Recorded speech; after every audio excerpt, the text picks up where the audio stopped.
Hey everyone, Mherex here, bringing you another video. This one is actually what we like to call version 2.0 of episode 8 of what has become the longest weekly running episodic podcast in WWE Champions Gaming, the D.I.Cable Guy show. So welcome to the show. The reason it's 2.0 is Ninja Cat struck and unplugged my hard drive during recording of the first one, an hour and 20 minutes into it. It was heartbreaking.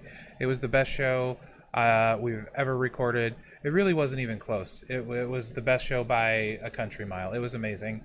Sadly, none of you will ever get to hear it, and what you're going to get is this week's show. We'll call it a show. So as always, the show is sponsored by TWO, who has been pinning the competition since 1897, and this weekend have one of their biggest pay-per-views of the year, Good Blood. And the main event is going to be Killer Kentowski versus Benji San Martino, and it's going to absolutely be lit. We are also sponsored by Big Red. It's delicious. And we're always on the lookout for a couple more sponsors. You never know what opportunity might present itself. I think with all that being said, I want to introduce this week's guest. It is Dr. Appa. He runs some kind of agency where they do things and they, I guess, maybe help people. I don't know. There's some big clotheslines involved and things like that. Maybe for drying clothes. He could probably elaborate. Anyway, I have it on good authority that he's going to be a spectacular guest. So very excited to introduce Dr. Appa. Welcome to the show, Doctor. Good to be here, Mherex. It's actually pronounced Apay. Oh, is that French? It's Turkish, actually. Really? Yep. Huh. I'm not Turkish, but the name is. Fair enough. Okay. I was very intrigued, actually, by that main event. Did you know that Killer Kentowski has a niece named, what was her name? Kelly, who was on the Canadian version of Saved by the Bell. What? Yeah.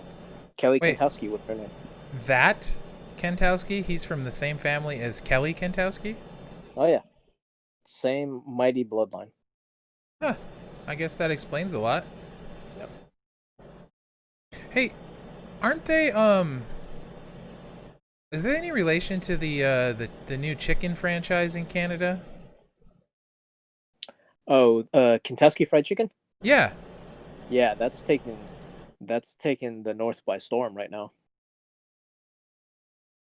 It's actually the exact same.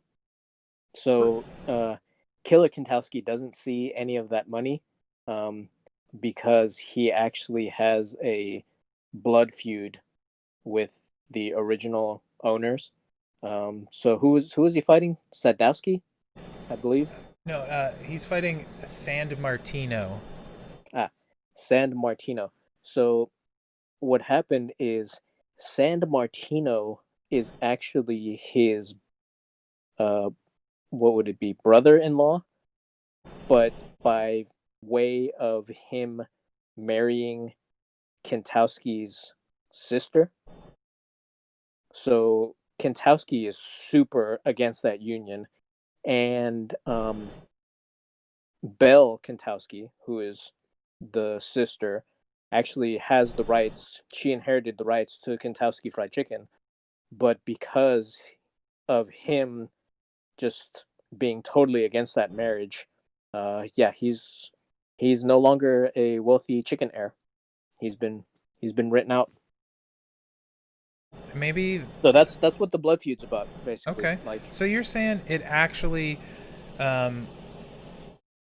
isn't just how do they say it in the business? Kafebe? It's not just that he actually does hate him. Yes. I mean, he does stuff to his sister, dude.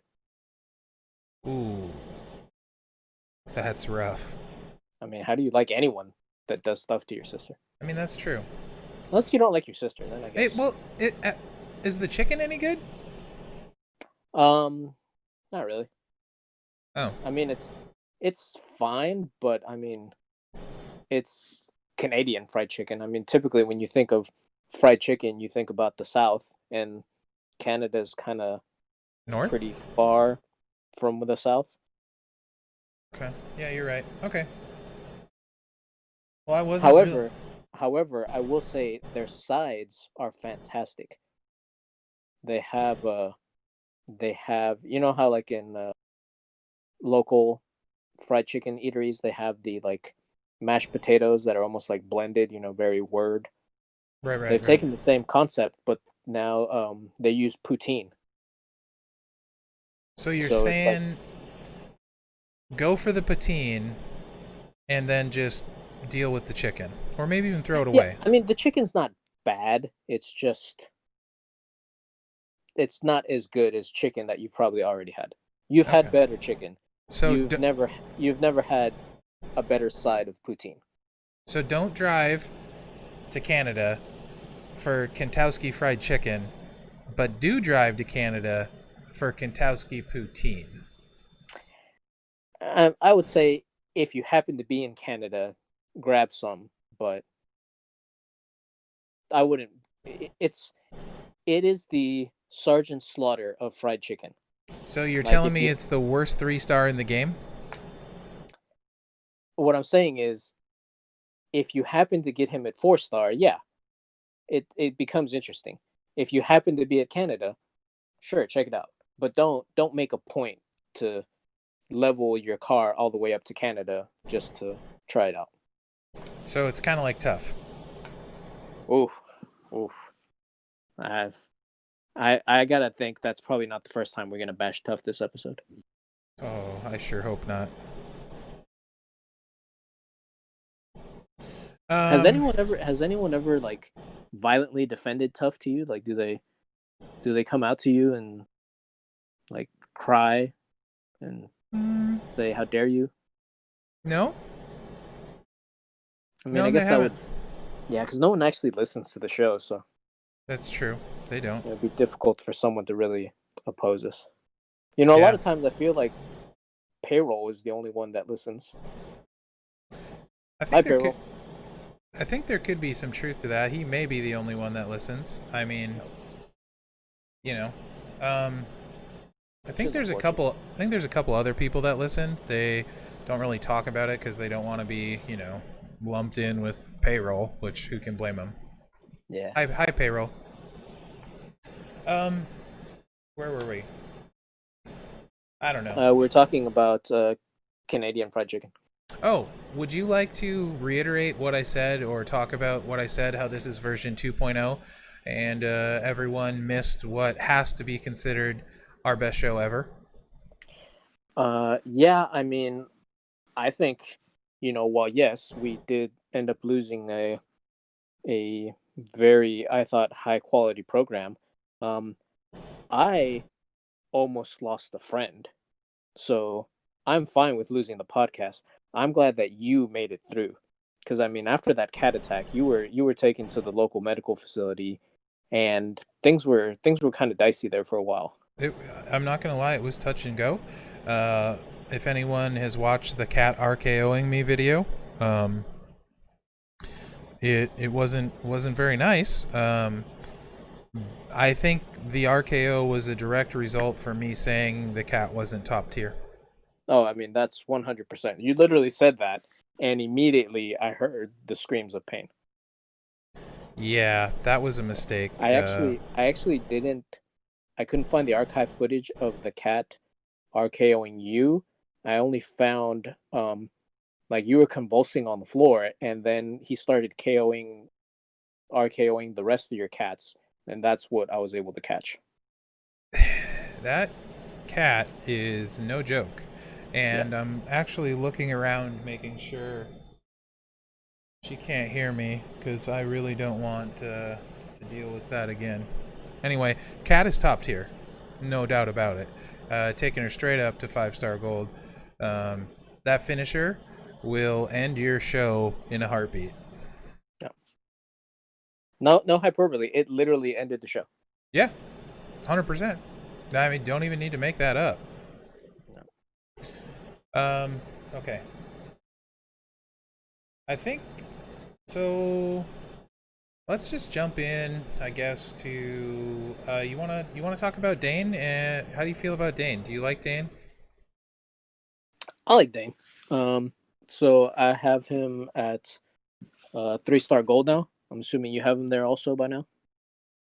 4-star gold, you mean? Sure. I think I did the same thing last month, didn't I? Or Um, last week. I'm pretty sure you did. In fact, I don't Yeah. remember who it was about, and you just went on like you didn't say it. Yeah. It might have been about Dane too. It could have been. Anyways, anyways, yeah, 4-star gold. You know what it probably was? It was probably this same episode that got deleted. They all kind of run together. Yeah, it doesn't matter. I Yeah, don't know why we don't just repost the same thing. yeah. I mean, it's not like Um, anyone watches the whole show. no. What was I saying? So yeah, 4 gold, 4 gold for you two. Yes, We sir. there? Four gold. There. 4 gold. So yeah, I know he has that +2 red gem create bonus, but I don't have um I don't have Enzo at 9K yet, and he gets 1 extra red gem. So the way I see it, when that bonus is over, I'm basically only going to be losing 1 gem, and that's not too bad. No. Also with Stud at 9K, he'll be turn 1 Feud, which I mean that's no slouch. I mean a turn 1 Right. powerhouse. Um, and yeah, I mean it's kind of interesting, especially with the 20% gem belt. Yeah. So make a bunch of red gems, and then you can do some interesting things with the finisher because I mean it hits hard, and then you break some gems, so you can either try to refill your yellow, maybe just try to cause some cascades to get a bigger pin. Like he is solid. Yeah. I think if he wasn't a his main problem is that he is a powerhouse because there are a lot of powerhouses that are amazing. So the fact that he's really good, he's kind of like um, maybe kind of like Brock, to where Brock is really good, but no one really thinks about him as someone that's really good. Um, so yeah, I would say maybe one tier down Mm-hmm. from Brock in terms of potential damage. But you know what? No, I take that back. I would say better than Brock because Brock cannot be turn 1 in feuds. Yeah. I think that's huge.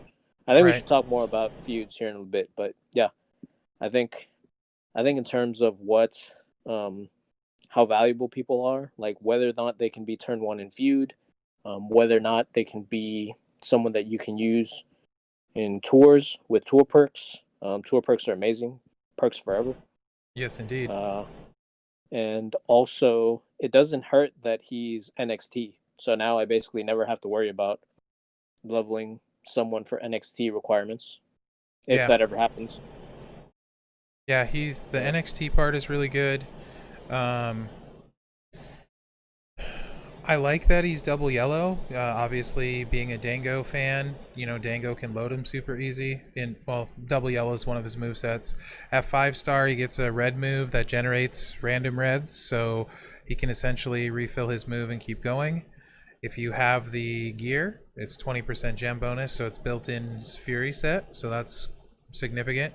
Finisher hits really hard and lets you choose some gems so you can destroy and create some more cascades. So I think he's really good. The NXT link is great. Again, the problem is he's in a crowded class. So obviously your Earthquakes, your Zombie Austins, your Canes with gears, Goldberg with gears, Drew McIntyre, Hogan, those kind of guys are going to be better. That really, really top tier, Z-Rock, but that's a really list of pretty rare guys. After that, um, you know, I would say for a modern, or yeah, is he modern? He's modern, right? Yeah, I know he's NXT. Does that count as modern too? I don't. Let me. I believe so. Yeah. So there's your modern era NXT class. Um, Shelton will recycle a little bit better. Shelton also has the couple yellows and throws them on the blast gems and can hit really hard. I like the fact of his 5-star move and the finisher. So, and the fact he's And NXT. the strap. Yes, and the strap. So if you have the strap, I think he's better than Shelton. If you don't have the strap, then it's more interesting. But he is NXT and fills that void. So yeah, I think Dane is another really solid free character. Took mine to 4-star gold, no regrets. Happy to have him there, and I don't think it will hurt you taking him to 4-star gold, assuming you have the resources. If you don't have one of those top tier powerhouses we talked about, this would be one of those times to get a guy up as far as you can for free tokens.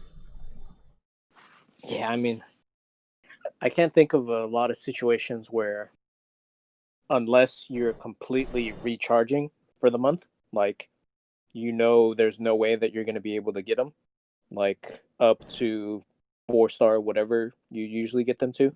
Mm-hmm. Like, occasionally I'll have a month like that, and usually what I'll do is I'll take them to 5K, and based on, because with 5K you can usually do, at least the hard tours, maybe some of the hell. If he has a good trainer ability, that's useful. And he does. We But didn't. We actually didn't talk about that. He nerfs multiply gems huge at 7K. So really, guys, as a coach, if you wanna make your life against those multiply acros a lot easier, you got to get him to 7K because he is gonna nerf those multiply gems by 70%, which is huge. no. Sorry. So very, very, very solid. I mean, he's coming now in a long line of very solid free characters Yeah. that it feels like a bunch of people are just completely ignoring. I agree. I mean, that's one thing I will tip my hat to Scopely for. The free characters have been really good. No, I don't have any complaints about the chase. The monthly guys, actually, they've been really, really solid. Um, as long as we're talking about, kind of talking about the monthly, and it's almost over. Let's talk about the prize wall. What did you like on the prize wall? What did you get? What are you planning on getting? So I thought it was, they made the change where now the same currency is on the prize wall versus the pulls. So I decided to do the prize wall instead. I haven't done any pulls. I don't know if you did any. No, I did none. So the main thing that seems to be missing is there's less coin in there. Usually I get all of the coin, and then with the leftover, I get TP and Blitz tickets. But there's not a lot of coin to be had. So even though it feels like you're getting less coins, I also feel like they've been giving a lot more coins in events. So they've been running Showdown a little bit more frequently, lots of coins in there. I mean, a lot of random events. Um, so I know a lot of people aren't really enjoying this month, uh, but I think the tours have actually been really good in some of the events, like the mid-month events. I mean, right now there's a really good one going on with Hardy. So Yeah, that was a really good event. Able to max it for free if you had were able to pick up all those bonus points. I thought that was a very solid event actually. who did you use for your Legend tours? Legend Tour. I used Slick Rick. And I mean, are you but talking? Are you talking for the Legend no, Tour, or for the event? no. For the I'm talking about for the Hardy event. Yeah, I used There was a Slick Rick for the bonus points for in the Legend. yeah, yeah. That's the Showboat one, yes? Yes. Um, and then I believe the other tour had what's it Steph, called? No, not Steph. The other Legend tour that released also, that one has Dusty for the bonus points. bonus points, doesn't it? Yeah. Yep. I used Yeah. Dusty on that. Really like Dusty actually. Would you rather have, if someone just gave you a 4-star gold Showboat Legend, would you rather have Dusty or Slick Rick? This is gonna piss a lot of people off. I'd rather have Dusty. That's why I bring it up, because I mean, you know how I feel about Dusty. Right. You love Dusty too. I just the build that everyone likes for Slick Rick, I don't like. I actually ran him through the tours with the sub move and the protect gems, the make protect gems, and then the yellow move, the purple move to make yellows, so I could throw the more protect gems out there. And I just kept subbing them down the whole time. It took forever. Yeah. But I don't care for Slick Rick's boom build. We've talked about this a little bit before. For my guys that make things go boom, I'd rather focus on classes that are good at that as their primary ability, you know, like strikers, powerhouses, that kind of stuff. That's not to say if the right showboat comes around, I won't want to do it. I just don't. He's a little clunky to me. We've talked about this before too. I don't like the way he plays. He doesn't fit my play style. He's not bad by any means. He's very good. I just hate the way he plays, so I don't like him. So I'd rather take Dusty. He recycles like crazy, drains with the sub. Just a lot of fun to play. Super easy to recycle. Yep. I really enjoyed Dusty. I remember when Dusty was someone, early on, no one was really talking about him, and I didn't have him at the time, but I remember looking at the moveset and doing like, you know what, this looks like it's gonna flow really well. Like, it's gonna refill itself. You got a sub to slow down in case you need an extra turn to refill. Like, and now, using him, yeah, it works just as well, if not better. Yep, I agree completely. I really like Dusty. He, interestingly, for a class that isn't quote unquote very good in Showboat, there's a lot of Showboats I really want to level up and work on now because I like the way they play and they're fun. That doesn't mean I necessarily want to take all of them to 5-star gold, but there are a lot of Showboats I enjoy, and the way I look at the Showboat class, other than like Dango and maybe Z-Kane if you're throwing the boss plate on him, Showboat is really kind of a class where you can have some fun, mess around with, take some chances, level up guys that do different things for your team, whether it's, someone that can be a blitzer and healer like a Typhoon, or, maybe if you like the big boom in Slick Rick, go ahead. There's a lot of different things you can do. King of Kings is very interesting to me. Dusty is very interesting to me. There's just a lot of guys that I wouldn't mind taking up. Ultimate Warrior, Masters of the Universe Showboat, I really, really like. So yeah, there's Showboat. There's a lot of guys, that I wouldn't mind leveling up to mess around with. So I think that's a good class to do that with, to be honest. I feel like you're saying all of this to defend your Mankind level. Interestingly enough, that new plate that came out, where you, what is it that you do? I think you break some blues and you get 3 blues and you get 3 blacks. That would make recycling on Mankind super easy. Yep. We all know you love Mankind. You can hold it back now. It's okay. Dango is your yes Showboat of the show. You're gonna have to start another podcast if you want to start pimping out Mankind. Right. I mean, we should really just change this podcast to the Dango Show. I mean, you have the power to do that. Okay. I do, don't I? So in the event, you said you maxed it out. I'm assuming that gave you enough shards to get Hardy. I already had Hardy before the event. Yeah. Of course you did.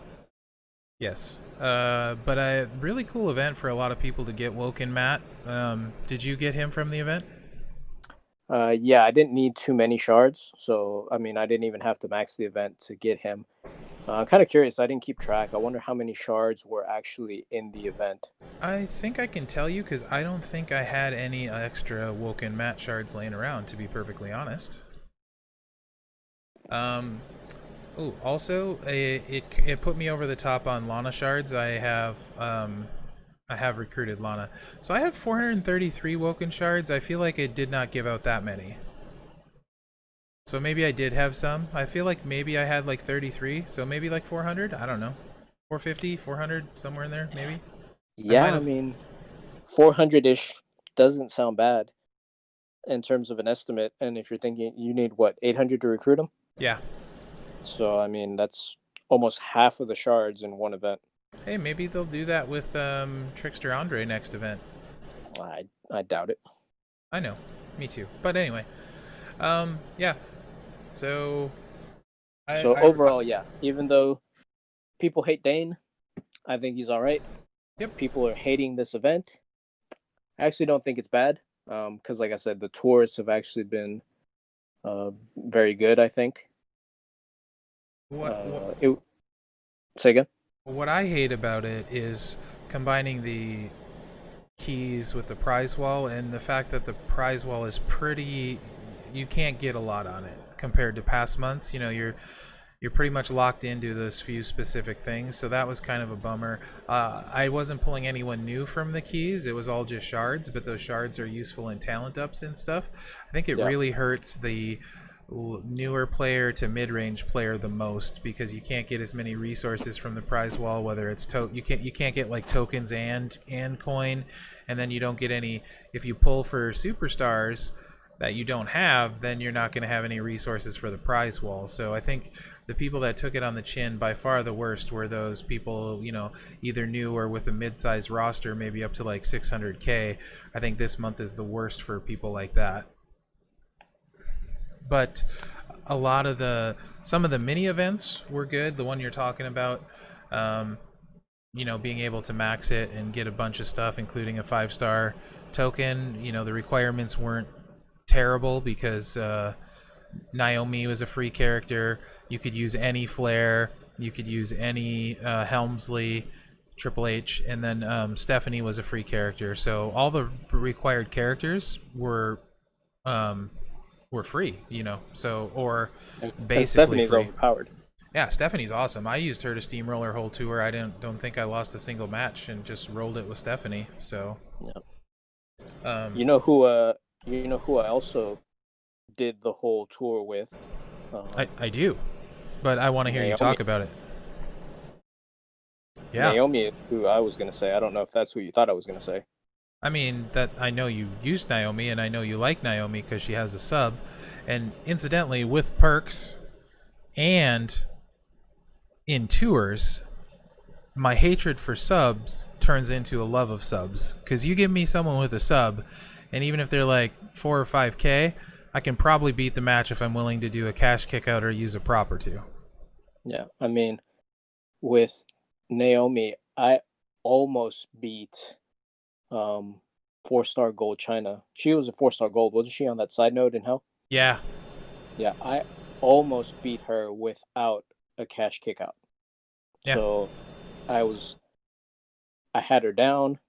I was on danger. I only needed like 3 gems to get pinned. So I had already accepted my fate that I was gonna lose.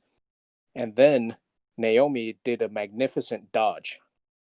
Like, it was so graceful. China swung her big meaty hand at me. Naomi just moved out of the way, and I was alive. It was fantastic. I slapped the sub on China, and then the next turn, she smacked me in the face, and I lost. So I had to use a cash kick out. But once I kicked out, yeah, the match was over. So I came this close away from beating 4-star gold China with Naomi, who, I mean, the general consensus on Naomi is, again, trash. There's some people that say they can't even win a match with her, and They're I don't understand how people cannot win a match with Naomi. they're just playing it wrong. Double red blue. That's the way you go. If you have Zombie Austin for longer subs, throw him on.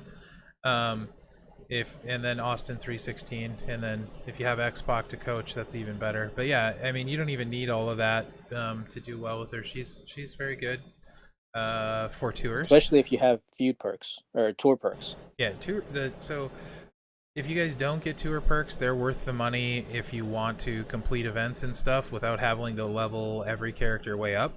And then if you farm, I think they are 100% worth it. I mean, you can see me here right now running Earthquake, and just turn one, his moves are all full, and I'm not even using a full MP trainer. Um, Tour perks are great for farming, they're great for completing tours. They allow you not to use the MP trainer and have an extra trainer so you can recycle, hit harder, all that stuff. So highly recommend that. In fact, the perks that don't affect play with other players, I'm a big fan of. So the ones that make the game easier for you, hence the name perk, I think, as you would say. So anything that makes your life easier, whether it's the blitz ones, the tour ones, I'm all for. Perks should not make your gameplay harder. Like in Showdown and Feud, it's not really a perk when someone's lowering your MP, and you need to get like an MP down to stay competitive or that kind of stuff, and they're really expensive. So I'm not a fan of those, but these type of perks are great. Highly recommend them. 10 of 10. Will buy again next month.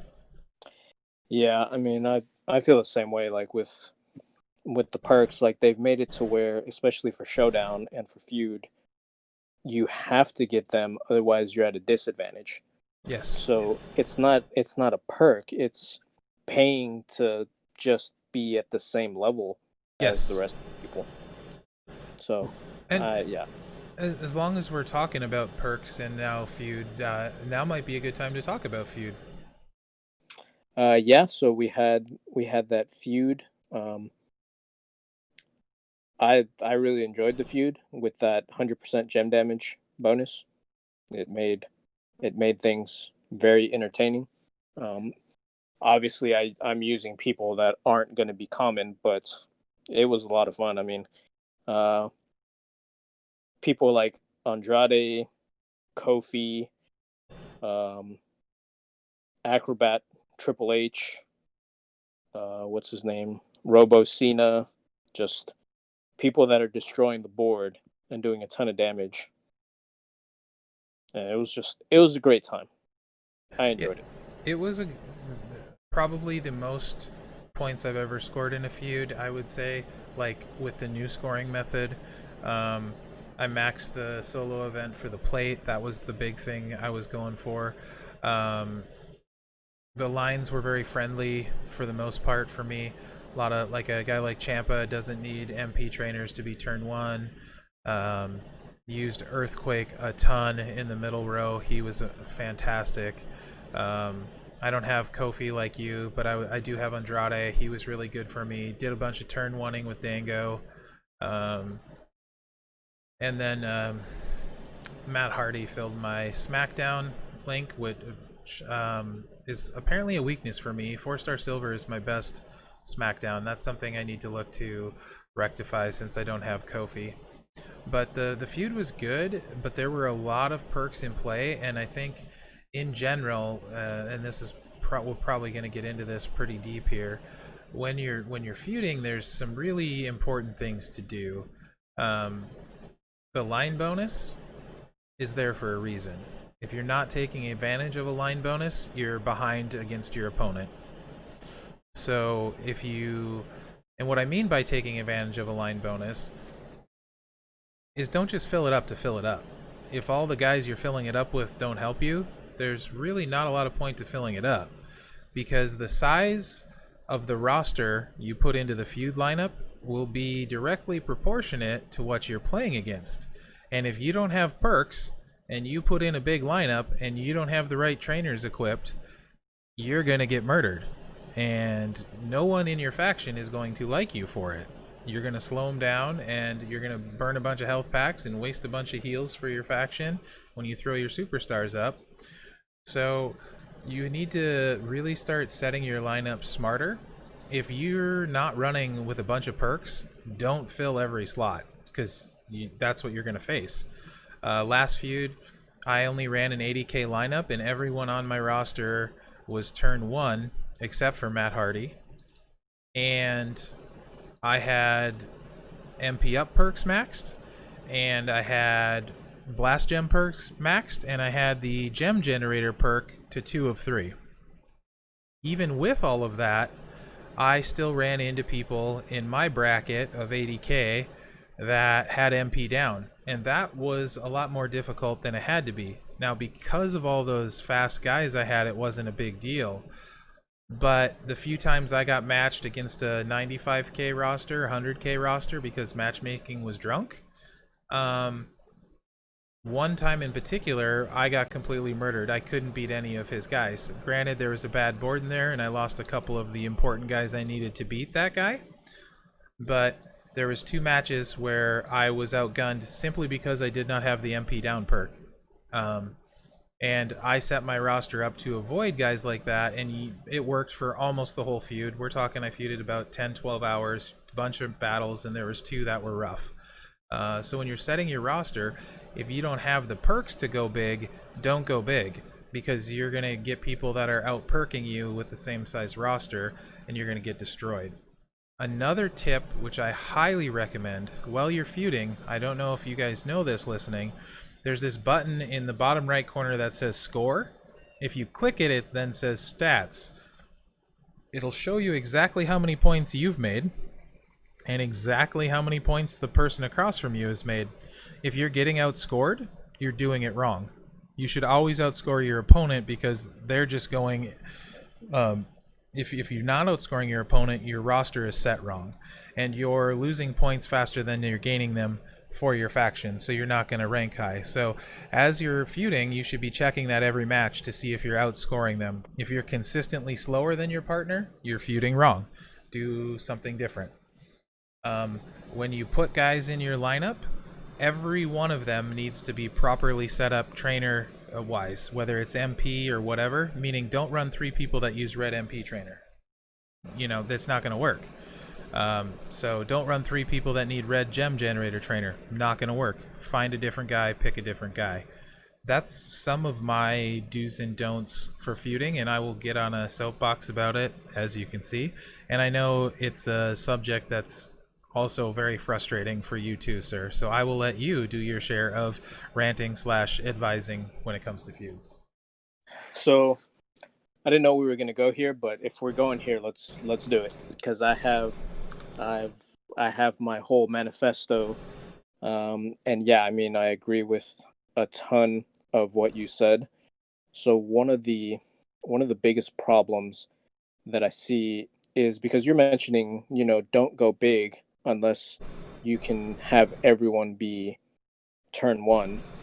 But as you mentioned, even if you can have everyone be turn 1, if you go big, you might still have some problems. Yeah, So, you need to also go big perk if you're going to do that too. yeah. So, I think a bunch of people feud completely wrong. And I know some people, different different people in different factions maybe try some different things, or try going super big, or try going as small as possible, or fill this line bonus but not this one. I think what people need to do, so these are my thoughts on how to feud properly. So you need to, like you said, you need to find the line bonus that's going to be the best for who you have. So before you even get there, you need to have people on your roster that have moves that cost 7 and less. People that are going to be your feuders. So we've been talking about a lot of this time. We've gone over most of the classes, and we always highlight guys that cost 7 or less, because those are people that are going to be turn 1 in feud. Some of them, based on other trainers, you might even be able to use them at 8, but you need these people so that you can win, and win often, and win fast. So the first thing, you need to have your feuders in order. Second, you need to fill the line that's going to help. And if someone isn't going to help and you're not going to win matches with him, he shouldn't be in your lineup at all. So I see it way too often where there is a lineup and maybe there'll be a line bonus that's filled, and then as you mentioned, maybe a second line bonus is filled, but it's filled with like 3-star players, a 4-star that isn't even using any of the line bonus, and a 2-star fodder.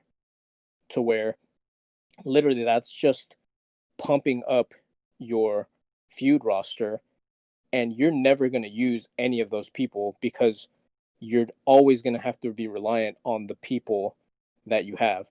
And what makes things worse is that typically the people that make this mistake aren't the people with high end rosters. So they may have the best person in their lineup may be a 4-star silver. So they might have a 4-star silver, a 4-star bronze, and then they just fill it with 5 or 7 other people that aren't really usable. So then they get a lineup and they can't even beat one 4-star gold, but suddenly they're matched up against several. And maybe they take one down, but then once their silver is down, okay, maybe I use the 4-star bronze on a couple of the lower level guys. But one, it's taking you forever and you're not even going to be able to beat your opponent. So if you can finish, it's going to take you a long time. If not, you're going to have to ask for help. And another thing, Mherex, that you didn't mention, how many health packs did running that type of a roster cost you? So I burned 1,000 health packs last feud. Um, Not the way I like doing it. Most feuds I'm less than 200, but that was the only way I was going to max the event solo. So I only filled the bottom row because the middle row didn't help me. I don't have Farouk, so the top row wasn't helping me either. I filled the bottom row, all turn one people. I was using, I think, on average, maybe 1 to 2 health packs per feud battle, Yep. and a lot of times none, because you would, I would run, you'd run someone, and then maybe you take a little bit of damage, but you get health back from the loot boxes. Were you were So, you, were you about 60k? 50, Yeah, 50 to yeah, 60k is generally where I usually like to run. I don't like running at 80k. yeah. So, and the thing is so now we're getting back to, okay, you're going slow, you're not winning, you're wasting health packs, but more importantly, you're being extremely inefficient, and you're not only hurting yourself, but you're hurting your partner and you're hurting your faction as a whole. So I think the most important thing that people need to consider is that first time win bonus. So if you aren't using all of the people in your lineup for almost every feud, you're doing something wrong. Now, Yep. if your roster isn't developed yet, let's say you only have 2 4-stars, well then sure, you're not going to be able to use anyone. But you should get to a point where you have more or less a evenly spread roster. You should be trying to win one time with each one of your guys. Yep. If you have a guy that's never going to win a battle, he shouldn't be in your lineup. And the time that you spend, every match you do that you don't get that extra 10K is inefficient. It's not time wasted because you're still getting points, but you could have started another feud and faced another group of people, because most people do it wrong. Mherex, what are the type of opponents that you have? Let's say you have 4 4-star golds in your lineup, and that's it. I mean, you're gonna face a bunch of 4-star silvers, Yep. 4-star bronzes, Rarely, fodder. rarely will you get someone that's got as many 4-star golds as you, and Yeah, you're just your feud life is so much easier. The only downside is you get stuck with sometimes the people like we're talking about, and you're done with your line in 10 minutes, and they're taking 30 minutes. Um, and so that throws a wrench into the whole thing. So not only are they being very inefficient and wasting tons of resources, now they're wasting your time. Anyway, not to piggyback, but go ahead. no, yeah, for sure. So now we've been talking about like, what people should be doing by themselves, but if I were to advise a faction what to do, like try to advise people in terms of the number of people that they should use, and I think it should always be the minimum, or the minimum that you need to fill the line bonus. With There are certain situations where maybe you want to fill 2 lines if you have a super strong roster, but I would say you should only do that if you're still feuding at roughly the same speed as the other person with less people. the Because the thing is, if you have more people and you can beat a strong roster because you have someone that's super strong, that's great. But if you're not getting that extra 10K, like you're wasting your time, because instead of doing matches that aren't giving you extra 10K, you could have just dropped your roster, finished your feud faster, and then started another feud and refreshed all your 10K first time rewards. yep, So, there are a few exceptions, but for the most part, yes. So if you want to spend 10 million coin in perks, max all your perks, and every guy you're bringing is brought with the right spec to the teeth. You can turn one, and you're perking all of it and all that stuff. Then go ahead and run your big roster, as long as you get done in an efficient amount of time. But that you're talking about like less. That's the whales. I mean, like you're talking less yeah. than one out maybe one person in a faction like that, maybe two, maybe three. If you're a feuding faction, maybe most of it. One of the top feuding factions. But yeah, like you're not.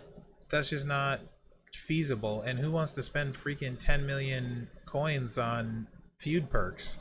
Yeah. I want to put that into my earthquake and get them maxed. So Yeah, I mean, if we're talking about being efficient, like yeah, you could do it, but like you said, not efficient at all. Because I mean, you need to max the MP perk for feud. yes, you have You to. have to, and depending on who you have, so the perk that I like getting in addition to the MP is the gem generation, um, because I think that it gives you what, like 2 extra gems. Because I don't max it because it's expensive. Yeah, It yeah. starts getting a little pricey, It but nerfs I think them. It nerfs them and gives you like two. So if you take it to rank two, it's enough to combat their nerf if they happen to get it. It's one of yeah, those you exactly. kind of have to get because of other people. Yeah. And most of the guys that I have a lot of people that generate gems, and most people are going to have a lot of people that generate gems. So it's someone that's Yeah, it's typically very universally useful. that's the other thing with the perks. If you're running like four multiply guys or three multiply guys, go ahead and spend your 3.5 or 4 million to max the multiply perk. I don't have as big an issue with that.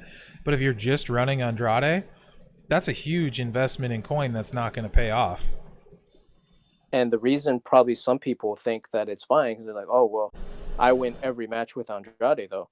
Well, you're doing it wrong Yep. because you should only be winning one match with Andrade. So Yes. that's why ideally you want something like gem generation that's going to be helpful for all your guys, because you want to get to a point where you win one match with all your guys, and then if the opponent has more guys than you have someone that can easily kill their leftovers turn one to where you still do everything fast. I mean, one of my greatest joys is finishing my line, hitting the score button, and seeing that my opponent has 0 points. And that happens very often.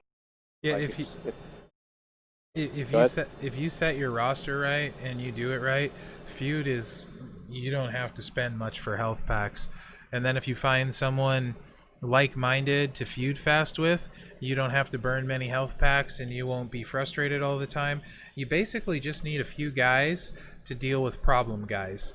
If so, like you run into someone that stuns you like a zombie Austin, it's not a problem if you kill him turn one.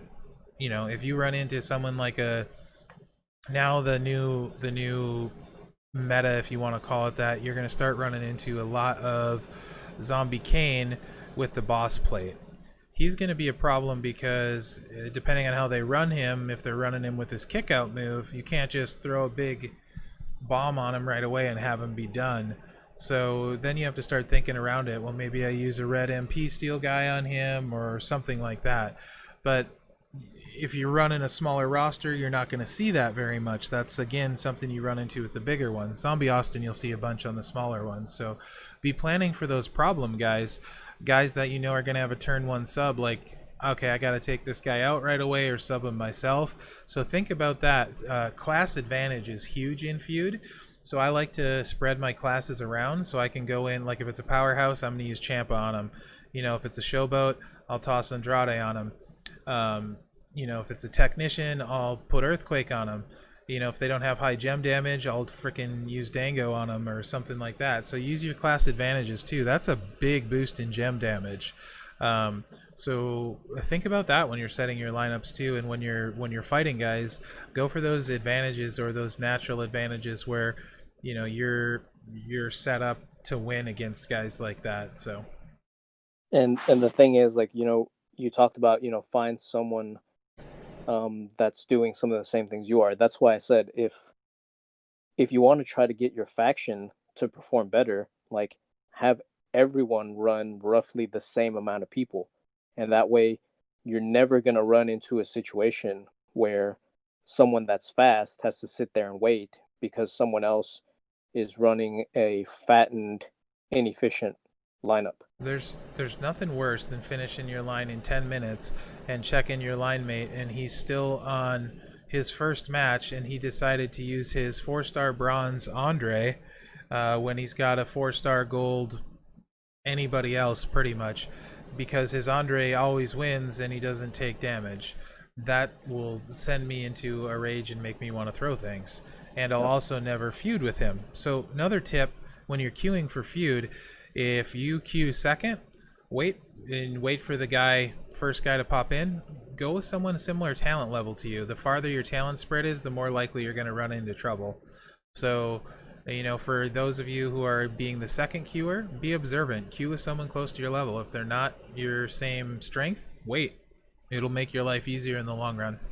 Yeah, and if you are constantly waiting because your partner is typically much slower than you, um, don't be afraid to queue up with someone who is much smaller roster than you. Yeah. Those are actually the best because they're probably going to finish fast because they're not going to be fighting against a lot of people. They're not going to be fighting against hard people. And on the off chance that they do get someone that they can't beat, they're probably going to ask you for help, and then you're just going to get extra points for beating one extra person. Oh. So if you are a fast feuder and you're efficient, low partners are your friend. Uh, if you are a slow feuder, and you are inefficient, you are no one's friend. Facts. So yeah, I mean, it's frustrating because I feel like it's not that hard, and people just make impressive mistakes sometimes. Like, you'll see people that just have one person in a line bonus, and it's not even someone that's good. Like, it'll be like a 2-star guy that's just there, Yep. and you're like, what happened? Like, What? Why? yeah. So Yep. anyway, so those are, things to think about. I know it's hard to try to impose rules on a bunch of people. I mean, these are big groups, but yeah, I mean, if you just made some guidelines that were smart about it, like, you could see the line bonuses that are probably going to affect the most people.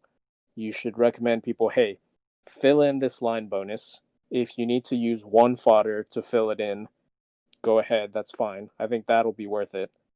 Um, but yeah, don't fill in half of multiple lines with a bunch of people that you aren't winning with, because it's not going to work. If No. everyone just had the roughly same amount of people, then the better rosters are naturally going to have higher talent level, and they'll be on the top, and they should be able to finish faster than people with lower talent levels.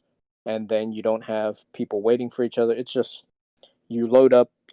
I mean, I really can't stress the 10K bonus enough, because if you spend if you're talking about, okay, you do 7 matches, but because of the talent level that you're facing, you're only able to use 3 guys.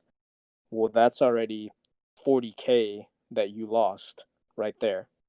If you would have just dropped your roster, you Yep. would have gotten the same amount of points, and then you would have probably been able to start a second feud and gotten 40 more K. So now that's 80K. So yeah, people do it wrong. People seem very comfortable with doing it wrong. They're perfectly fine with doing it wrong, and that's just very frustrating to me. Facts. So if you guys have any questions about whether or not you have a feud lineup that's any good, feel free to post it in the Mherex server, and Mherex and I will be very comfortable telling you that it is fine or that it is no good.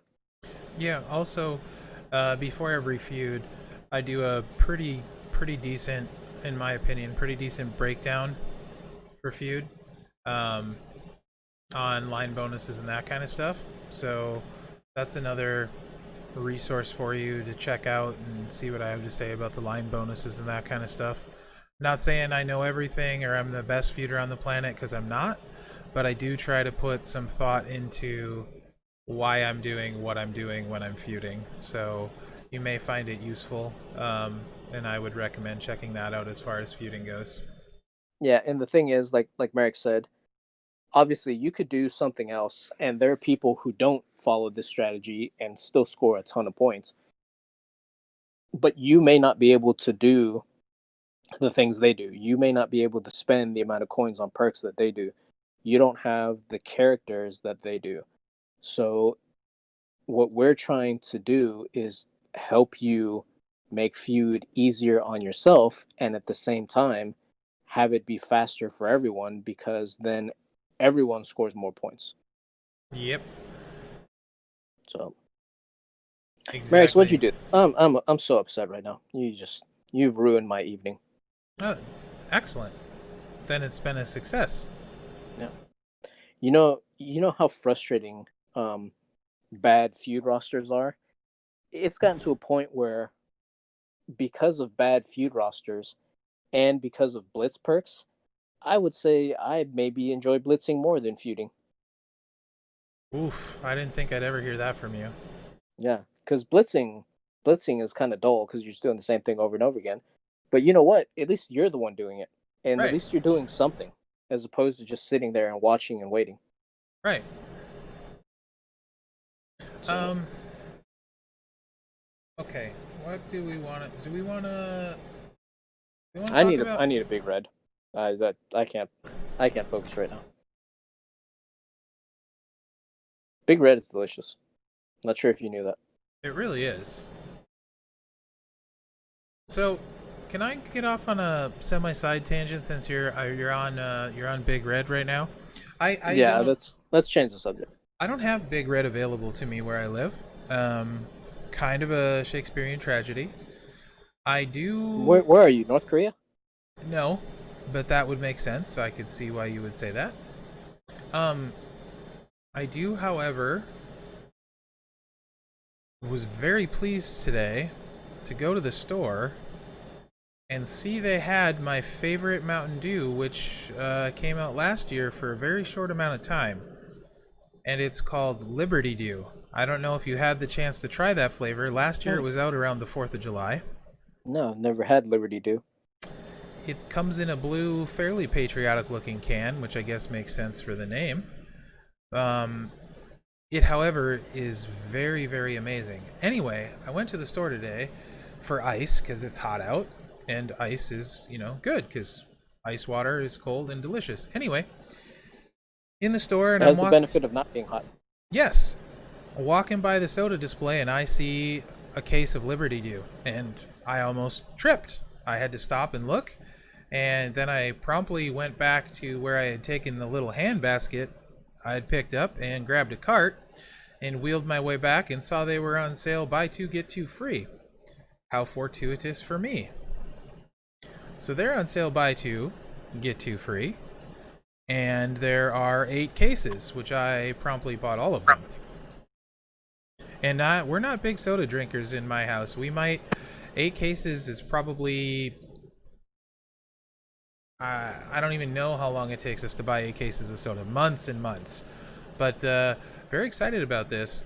Wife will be very excited too because we both happen to love this Liberty Dew stuff. It is amazing. So I'm gonna have one of those actually as soon as she gets home in a few minutes, um, and the show's done. So if you're listening, Mountain Dew, and you like WWE champions, because why wouldn't you? And you like this podcast because, again, even more reason to why wouldn't you? Hook us up with some Liberty Dew. Wait, did you just ask Big Red for Liberty Dew? No, ask Mountain Dew for Liberty Dew. Oh, I misheard the very beginning of that. That's okay. You quit listening. It's fine. No one else is Yeah. listening either. Yeah, it's okay. Yeah, it's no big deal. Because I was waiting for you to finish because I was going to tell you what you could look for, which also isn't very common, but you might have that instead. Ooh. Barks. Are you familiar with Barks? Yes. Barks makes a red cream soda, which is sneakishly close to Big Red. Ooh, I will look into that. Yeah. So Barks red cream soda.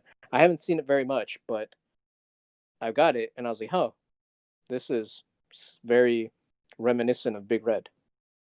And I will mean, look for that. reminiscent of Big Red means it's reminiscent of delicious. I have had Big Red before. I just can't get it here. Yeah. Yeah, so that all being said, would you like to talk about 5 Star, sir? Yeah. So I mean, we talked about. I talked about how it feels like lately I'm enjoying blitzing more, Mm-hmm. and I think that might be just because one, blitz perks are great. Because they're the strongest perk out there. I mean, Yeah. and that junkyard dog blitz was kind of fun and easy. It, it, it's funny because, everyone, Junkyard Dog is trash, Junkyard Dog is trash, and he kind of is trash, but uh, when you get, you got him 4-star gold from that event if you were able to do it. Again, midweek event, not that bad. It wasn't a new card, but you got a 4-star gold Junkyard Dog, which I'm not unhappy about. I leveled up his moves, and I think he was at level 60, I believe. And if you put double yellow move damage trainers on him, and one move was hitting for I think, wasn't it I don't know what I had it up to. It was I want to say close to 80k. And the other move was 50k, and it destroyed 5 yellows and kind of recycled and stuff. Yeah, he wasn't. I actually, because didn't you get a bonus for winning with someone else too? I actually accidentally won with him a bunch of times. Did you get a bonus for winning with someone else? I think so. Yeah, and I think I accidentally won a bunch of times. Because the finisher kept him down when I didn't think maybe it would. For me, it wasn't as bad as this current feud. I could not lose with Shawn Michaels to save my life. That's funny. I redid that last match so many times because stupid Sting just couldn't kick out of anything. I won by accident with Dusty a bunch when I was trying to get the bonus with wasn't KO the bonus? Anyway. No, Dusty was the bonus. No, there was one that it was a daily bonus for not for the faction. Yeah, it was KO, someone like that. Anyway, I won by accident a bunch on that one. Same thing. Dusty, throws a few protect gems out, and then you just do your random break blacks and you pin them, and then you win, and you're like, oops, oh well. Yeah, but I mean, it goes to tell you. I mean, we're telling you about we're trying to lose, and Mherex, maybe you'll explain why we're trying to lose. Maybe it's obvious to people. So if you have a lower level guy on Blitz that can't beat the main guy, you might want to lose on purpose because the damage you do stays done, and then you can get your bonus guy in and get the win. Yeah, so what I would find myself doing is I would hit the move that I think, okay, this is where I need to quit. And then I would hit the little menu to bring up the quit.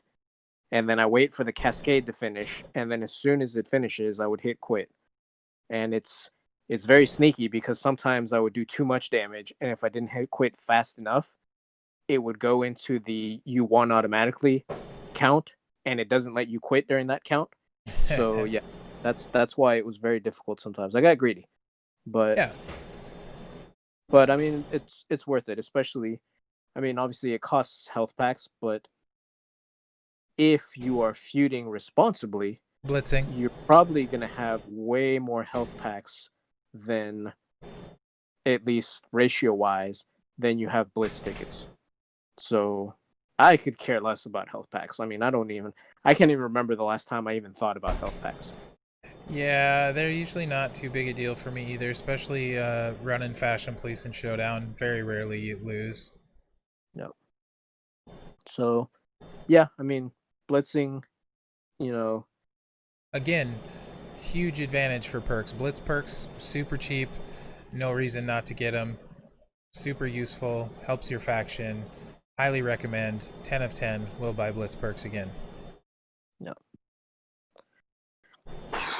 So So, sorry, yeah. you wanted to talk about 5 stars, so Yes. that's why I brought up Junkyard Dog, because he was, someone that wasn't he in the loot at 5 stars, or was he just 4 star Yes, gold? he was in the Ludus 5 star, and then Yeah.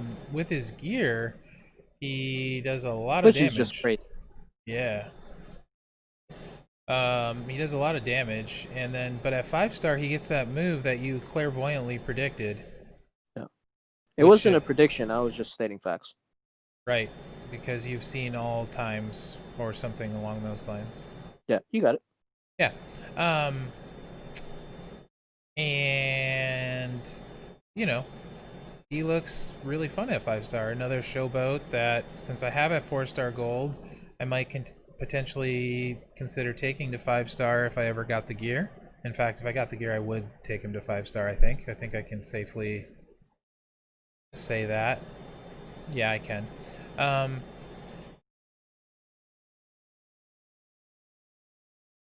and he just Mherex, did the cat get you?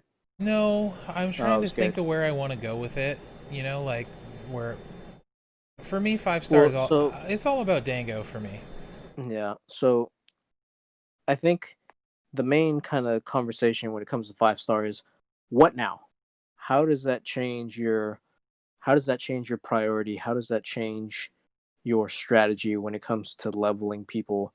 I mean, I know how I plan to go about it, but I don't know what, if anything, it changes for you. I mean, probably nothing, because you're going to have so many 5 star tokens, you're going to be able to fuse everyone up you want at any time. But Mm, I kind of don't think it's going to work that way, but it's a lovely thought. Um, yeah, I think big thing is picking that one guy in each class that you want to be the guy on your roster. You know, do some diligence, do some research. There's some Discord servers out there that'll talk about a lot of the 5 star moves from beta. They may not be completely accurate, but a lot of your faction mates will start getting guys up and talk to people. But pick a guy from each class that you think can be a workhorse in that class, and get him to 5 star first, and be really careful about the tokens you spend. You want to have enough of all of the required tokens when you do get the new tokens in that class that you can take them up. So I plan on doing what I've always done, build my roster, getting ready to do talent ups, doing every talent up to max it, and all of that. But within doing that, I want to be responsible in my token usage so that those top guys in each class, when I do get the tokens for them, I can take them up. So a lot more of the same, but with tweaks. And I think now is a good time if you're like kind of waiting to get those tokens and you can't really afford to maybe make another guy 4 star gold at this point, and you're like, man, what should I do for talent up? But say there's that 9K trainer that you want, like a Big John Stud. You want his 9K trainer ability because it's awesome. and you can afford to use some of the tokens it would take to take him to 4-star bronze. So be looking for guys like that. Still make a decent dent in your talent up. Fill out your trainers. Start building some of those 9K guys that are going to be really useful. Things like that, I think, is probably how I'll go about it. So kind of the same, but just with a few little adjustments and tweaks, I guess. Yeah, I think really now is a great time to try to get trainers up. Um, Obviously, we're talking about getting people to 9K, but if you don't have your trainers at 5K that you need, obviously do that first. And I think a lot of people are going to be, like, well, what should I do? This guy, the websites say that this guy is really good at 5 star. Should I just focus on him from now on? I think if you don't have your 4 golds in order, that still needs to be your first priority. Yeah. If you have a mediocre guy at 4 star gold, it's gonna make getting all those tokens and all those things that you need to finally get someone to 5 star a lot more difficult. So I would say don't even worry about 5 star until your 4 star golds are in order. And then once you have at least one that you feel really great about, then you can start thinking about what you're going to do at 4 star, or sorry, at 5 star. But yeah, I mean, get your trainers in order. Yeah, otherwise, I think I agree with you. Like I said, find the one guy. Once you have at least one guy at 4 star gold, decide, okay, who am I going to take to 5 star if and when I get there, and then look at how many of the tokens you have, and be careful when you level other guys, because the last thing you want is to be short a bow tie or whatever when you have the tokens you need. So I would say I think you need 25 of the 4 star tokens. Is that right? Whoa.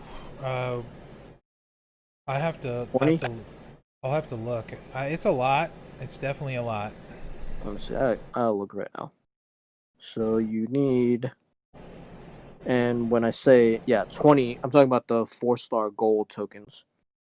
So you need 20 of those. So kind of hold off on leveling other people until you have 20 of those. Now, if you're missing a whole bunch of the other stuff, then maybe you can. Yeah, now is the time to take people to 9K. I mean, that only costs 3. That's not really going to set you back that much. Yep. Taking people to 5K isn't going to cost you any of those tokens. We used to have to pay a lot of attention to the 2 star silver tokens. The new one and is. the It's Say going to again? be the new one to pay attention to is going to be the 3-star silver. Careful with going too far on that one. Yeah. That's going to be like the secondary. But I mean, I think even before that, what's going to restrict, because what I was talking about, there was a while where you couldn't level someone up because you didn't have enough 2 star silver tokens.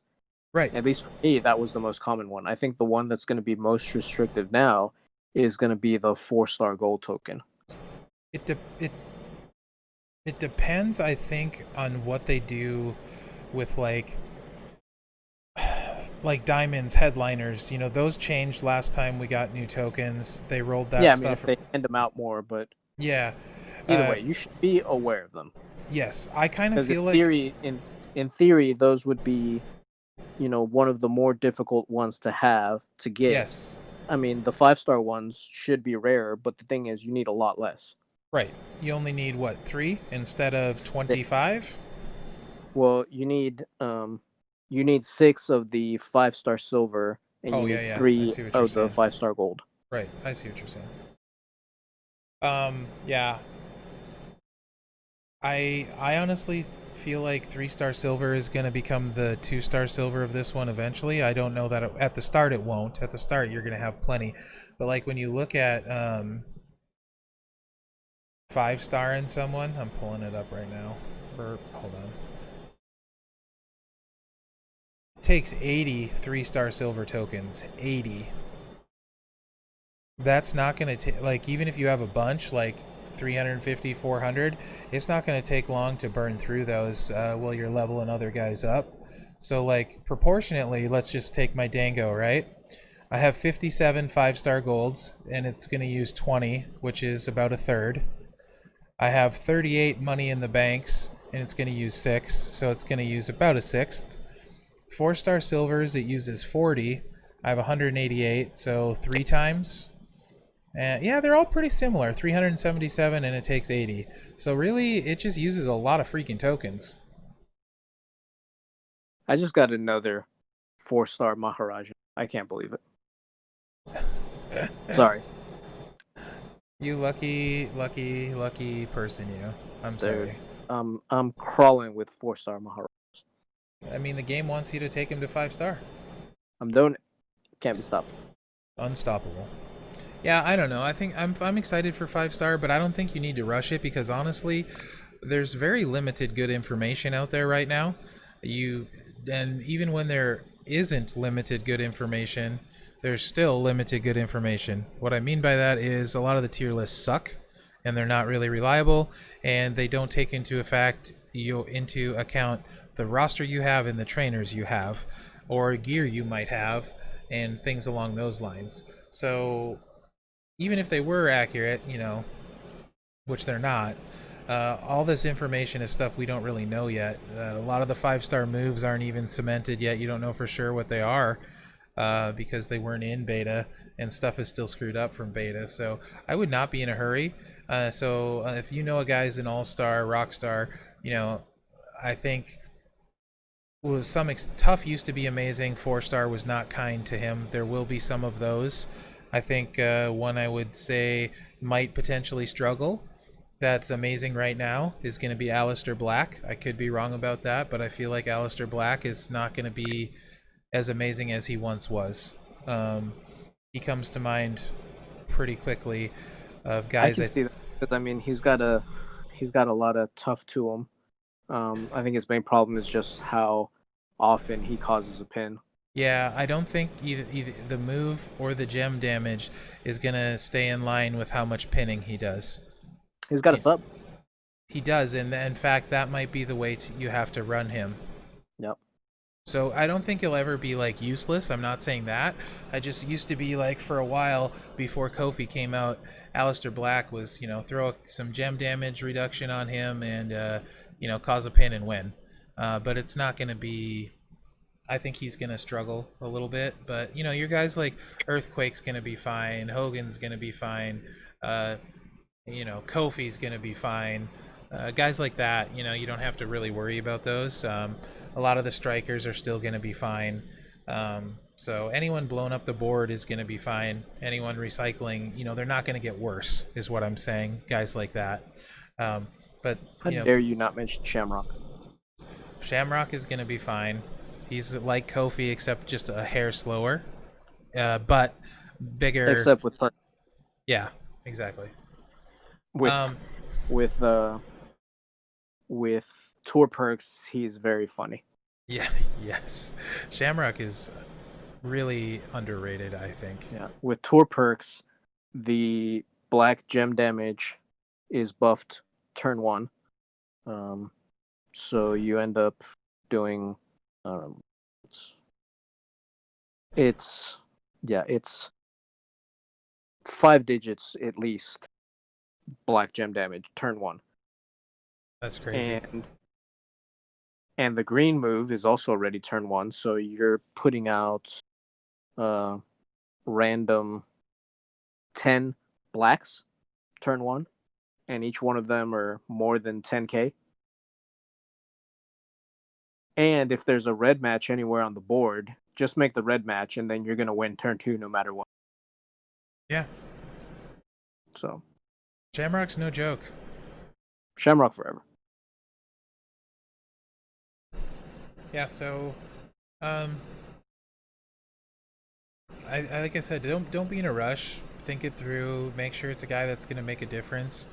A few guys pick up some extra stuff. Some guys I think that are going to possibly move up a tier. I think Acro's Sting gets better for sure. He doesn't get worse, that's for sure. I think he gets better, and it looks really fun. as long as his beta stuff stays, Cactus Jack is someone that wasn't very good. That is going to be quite good. If I didn't have Acro Triple H, I think Acro Sting is who I would want to take up to 5-star. So after Acro Triple H, my decision is going to be Stinger or Andrade, and I'm actually going to be thinking about that long and hard. It's not necessarily a clear-cut decision for me. Yeah. Stinger is really good. Yeah, and he's really fun, man. Andrade's fun too. I just I don't know. I like Stinger a lot, Yeah. and he's gonna he really good, really good. I mean, and he looks so magnificent with his flag coat. American Bash gear, baby. Um, you know, we might have to do. I think now's a good time to mention something we're gonna do at some point on the show. Is we're gonna do like a cream of the crop tournament, and it'll be kind of interesting to see who we decide are the cream of our crops for each classes. Who rises to the top? You could Yeah, say. yeah, cream of the crop. Oh yeah. Yeah. So that's something fun we're gonna do. We're also Anyway, 5-star. What else? There any guys that you noticed in beta that might be worth a mention as looking a lot better? Killian Dane. Oh, he's definitely gonna be better at 5-star. Someone that I think is already pretty good and is going to get even better. Zombie Charlotte. Oh yeah.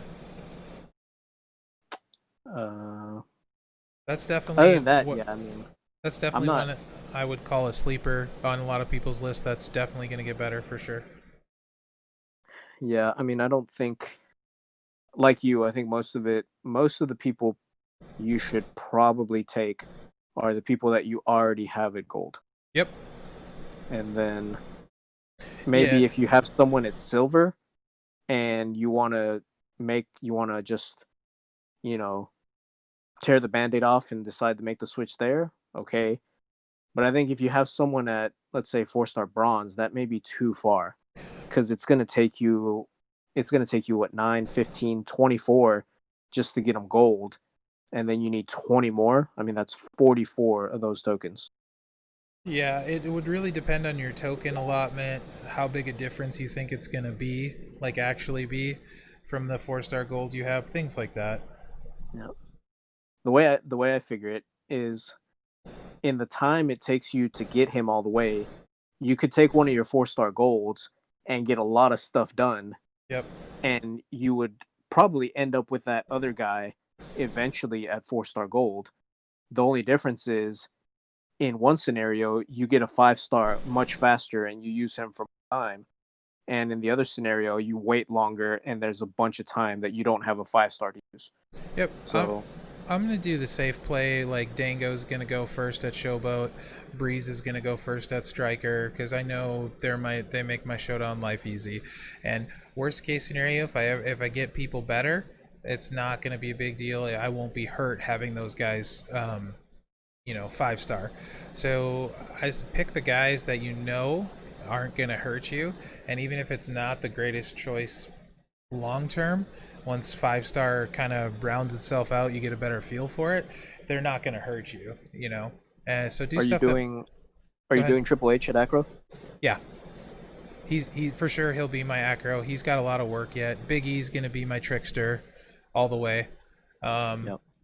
And Zombie Cena will be my second trickster. Technician is Champa first, Wolfpack Sting second. Very close call there. I assume Earthquake for Powerhouse. Yeah, all the way. Earthquake first. Second, probably is Kane? gonna. You would think, but McIntyre might edge Kane out for second. I don't know. It's gonna be really close. It's not bad. Second striker will be NWO Ted, and then third would probably be Mr. T. Acro, Stinger, Eddie, and Andrade all interest me after Triple H.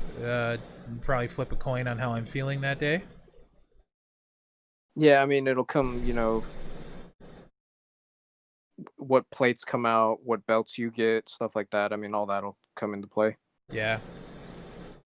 So, But how about anyways, you? it should be interesting. I remember there was a time where I was very upset with a friend of mine because I had been playing this game a couple months. He started playing it and he pulled a 3-star gold, and I didn't even have a 3-star silver yet. And I remember being so upset. Like, oh my god, it's gonna take forever for me to get a 3-star gold. Yeah. And now 3-star golds are nothing. I mean, Right.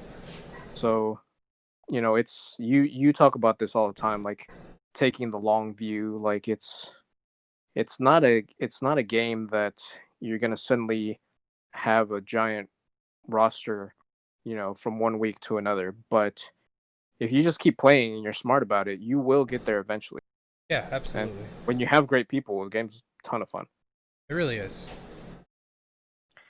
So I'm glad we talked about something less upsetting. Mherex, I want to play a game. Are you done talking about stuff? Yeah, I'm done talking about stuff. Let's play a game. All right. Would you like to introduce the game, or you'd like me to? No, you introduce the game. So I th- I would like to play a game where what I'm going to do is I'm going to select a character from the WWE Champions universe, and your task, Wait. Any character? uh, any character in the game. So, but it doesn't have to be on your roster. Correct. Doesn't have to be on my roster. Doesn't have to be on your roster. Right. So, like, you could pick Hollywood Hogan, who neither of us have. Correct. Okay. He's just the. I mean, I think at this point we all know who exists in the game. Right. He doesn't exist. He's a myth. Right. I'm not going to pick Trickster Andre, for example, because he Right. doesn't exist. Nope. So I'm going to pick a character that's actually in the game. Okay. And you have 20 questions, yes, no, to try to guess who that character is. So 20 yes or no questions. So I ask, Yeah. is this guy this? So one of the questions has to be, is the person, and then you give your guess. The kicker here is that if you guess wrong before the end of your 20 questions, you automatically lose. Okay. So be careful with when you make your final decision. Also, no cheese questions. No, does it start with the letter A? Does it start with the letter? We'll probably have to come up with some rules because I know you're a weasel, so you'll think of some ways to ruin this for me. But I'm hurt. Also, the death cat just jumped up on my lap, so if this show gets destroyed an hour and a half into it, like the last one did, I will throw things. isn't there a save button, dude? Come on. There isn't a save button, I'm telling you. That's why this is so terrifying. So I'm trying to appease the death cat. Soothe the beast. Yeah, I'm trying. I'm trying to distract it. I don't know how that's going. But anyway, start your questions. You mean start your questions? Yes. Okay. Do you have this picked? Yes. Final decision. I've made my choice. How do I Go know ahead. you're not just going to change it? I won't. So I just have your word to go on this. Yeah. Okay.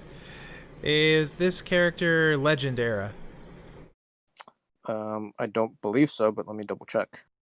I don't want to give you a wrong answer. He is not. That is 1. So I guess we should probably keep track of the number. You keep track of the number. Feel free to play at home. Play along at home. Okay. And then yell at Mherex if he doesn't get it and you get it way before him. Okay. Is this character New Gen era? He is not. That's 2. Attitude era? Yes. That is 3. Okay.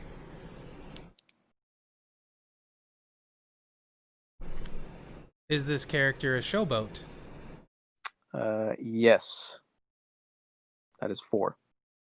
So attitude era class. I'm kind of narrowing this down real fast.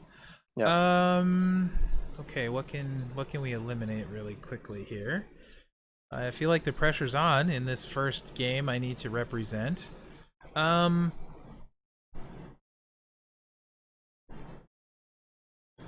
Does this character have multiple versions in the game? Yes. Well, that just knocked out a bunch of them. Okay. What's that, 5? Yes. So, is this character a trainer? Meaning, if yes, he's a trainer. If no, then he would be a coach. Oh, hell. Yes, he is a trainer. Okay. That's 6, I believe. Yeah. Heck.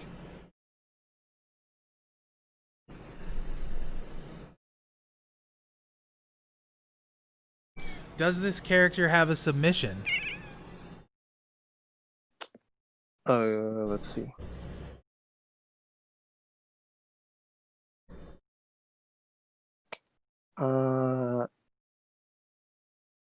No.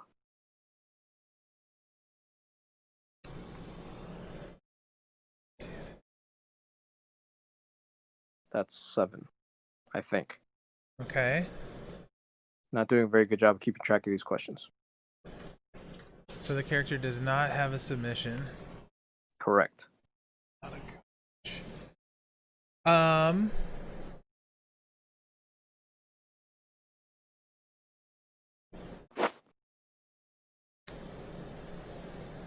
You gotta talk, Mherex, otherwise it's bad radio. Right.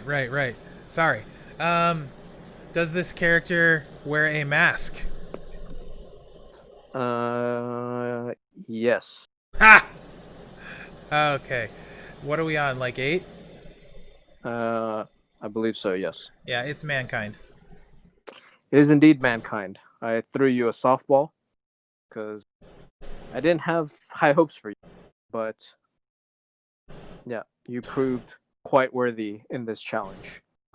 I feel like some of the questions we may need to not allow because they narrow things down way too quickly. So we'll work on that. But good job, Mherex. That was a fun game. Yeah. I figured you went Mankind since you know I'm a Mankind mark and you tried to reverse psychology me like I know you know that I'm a Mankind mark, so you would never pick Mankind. I actually picked him because I know you like him and I thought you would enjoy him being the first one. I do enjoy it. Yeah. Silly me, I tried to make you happy and bring joy to this world. Now you're just lying. Interesting. So I think we should probably finish this podcast before your cat goes for the jugular. We probably should. That was a fun way. I like ending it with that. Can we do this every time? Yeah, it's fine with me. I mean, it's pretty. I literally just scrolled through my roster and I was like, oh yeah, he likes this guy. Pick that guy. All right. So, are we ever going to change it up and you're going to have to guess? I guess we can. Let's, if you're listening, leave some comments or in the Discord, either place. Let us know what you would like to see. Would you like to see Dr. Dimwit try this game next time? Or, you know, what rule modifications would you like to see? Let us know. Let us know what you thought about it. If you have a particular superstar that you would like to be the answer, send me a direct message. Also, if you would like to make nominations for people eligible to enter into the Cream of the Crop competition. Besides Payroll and Kurt Angle. Right, we already know Payroll. You're nominating Kurt Angle for Cream of the Crop. Both Tech and Powerhouse. We know. No. Even Trickster and Aggro. Right, and they don't even exist yet. Yeah. Yeah. Sorry. No, you're fine. I didn't mean to take you off course. Go ahead. No, it's fine. So with all that being said, guys, I hope you enjoyed this week's show. want to send a special thanks to Dr. Sparks here. I'm actually going to say his name right. I really appreciate him and all the work he does on this show. No one knows who you are except for me, which is kind of fun. And I really enjoy doing the show with you, and I appreciate everything you bring to it, no matter how much crap I may give you. I think you do a fantastic job, and I enjoy doing the show with you. So thank you, Dr. Sparks. It's pronounced Apay. Right. Dr. Apay. Sorry. Swear, you're K- so K- bad at kayfabe. Kayfabe and all that. So yeah, I want to say thank you guys for listening. Like, subscribe, share, all that good stuff. Getting kind of close to 300 subs, which is a big milestone for me. So looking forward to that. Got like 34 more to go. So if you haven't subscribed, now would be a good time, and log on to your wife's, your kids' YouTube accounts and subscribe with them and click the like button. Really does, just do your part. That's all we're asking. I find it ironic how much you hate subs, yet how much you just begged for subs. It's okay. I have no shame. I will flip-flop like a politician. That's fair. Okay. So with all that being said, guys,